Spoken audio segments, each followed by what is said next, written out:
Here's a guaranteed way to increase your occupancy. You see how we have a booking here that ends on the 27th and then a new booking coming in on the 29th. Well, this day in between is known as what we call an orphan day.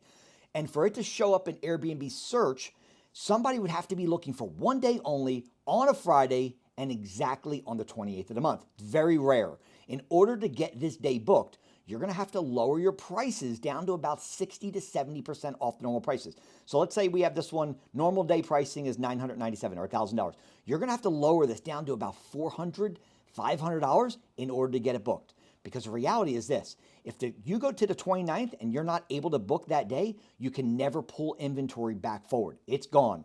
So I would rather take the $300, $400, $500 here than a big fat zero. We do this throughout the month. Wherever we have orphan days, which means a booking and then another booking and then the in-between days that aren't booked, you got to get those booked. Follow me for more tips, tricks, and strategies. Let's roll.